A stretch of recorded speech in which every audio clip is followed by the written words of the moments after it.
Okay, students, to understand the physical part in a clear-cut way, you should be very familiar with the atomic weights as well as the atomic numbers. In the meanwhile, we will be going how you are going to solve all the type of problems with respect to that, and we are entering into the first topic of the gaseous state. So, the first topic is nothing but van der Waals forces. What is meant by van der Waals forces? So, those are nothing but the intermolecular forces. See, forces are of two types. One is between the atoms. Those are called as interatomic forces. And if the forces are present between the molecules, those are called as intermolecular forces. See, forces between the atoms, it is interatomic forces. Forces between the molecules, those are called as intermolecular forces. Right? If you compare the forces between the atomic weight as well as the molecular forces, the atomic forces will be very strong when compared to the molecular forces, as well as the molecular forces are very weak. So if you want the types of atomic forces, those are, if you see ionic bond, covalent bond, coordinate covalent bond, those are all coming under the section of atomic forces. And if you want to see molecular forces, means intermolecular forces, those are van der Waals forces as well as hydrogen bonding. These are called van der Waals forces as well as hydrogen bonding together are called as secondary bond. If you go for the interatomic forces, those are called as primary bond. To break the bond between the two atoms, you require so much amount of energy. That energy, whatever you are requiring to break the bond, it is called as bond energy. That bond energy will be very high in case of interatomic forces.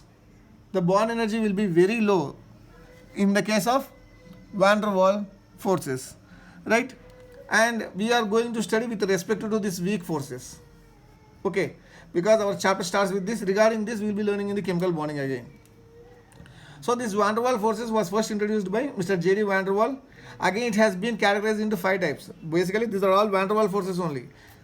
Okay, the forces will be present between the two polar molecules as well as one polar, one non-polar molecule, one ion and polar molecule, ion, non-polar molecules, and two non-polar molecules, as well as two polar molecules. See, what is meant by polar first? What is the meaning of polar? Polar means, suppose you are having a molecule like HCl. Among these two, okay, hydrogen and chlorine, which will be having the highest capacity to withdraw the electrons, that is what we will be calling electronegativity.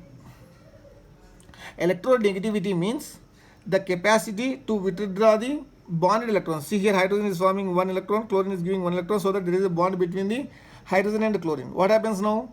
This chlorine tries to draw these electrons towards itself, so that it will be getting slightly minus negative charge and this one will be getting slightly positive charge. Okay, that capacity of chlorine to withdraw the electrons towards itself, it is called as electronegativity. Again I am repeating, the capacity to withdraw the bonded pair of electrons towards itself, it is called as electronegativity. In a molecule like HCl, chlorine is having high electronegativity, so that what it does, it withdraws the electrons whatever that are present between the two atoms, so that by withdrawing, as electron is having negative charge, it gets slightly negative charge, but the bond is not broken. Okay, it is slightly withdraws towards itself, and this one gets a slightly positive charge, right? So forming of negative charge, it is called as one pole. Forming of positive charge, it is called as one more pole. As you are having two poles, it is called as dipole molecule. So forming two poles, it is called as dipole molecule, right?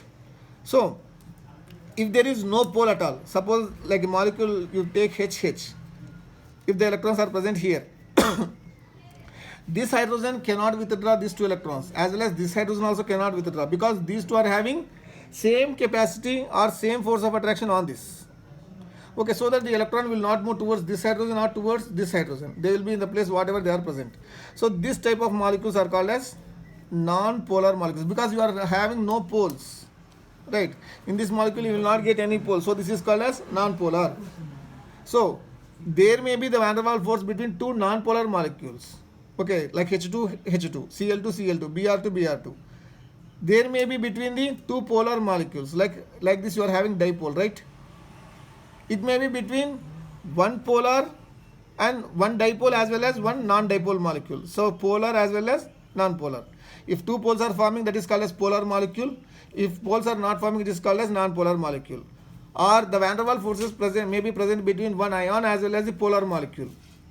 Polar molecule, this is the polar molecule as well as another ion. There may be something like sodium plus ion, O minus 2 ion, like this.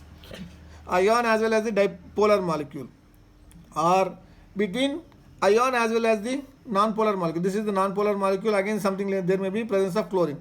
So this is ion and this is non-polar molecule. So there may be the formation of the bond van der Waals forces between these two. So entirely this has been divided into 5 types. One is between two polar molecules, two non-polar molecules, one polar, one non-polar, one ion polar, one ion non-polar. See, these two are of one set, polar, non-polar. This one combination, polar plus non-polar, and these two are of one set, ion polar, ion non-polar. Right, students?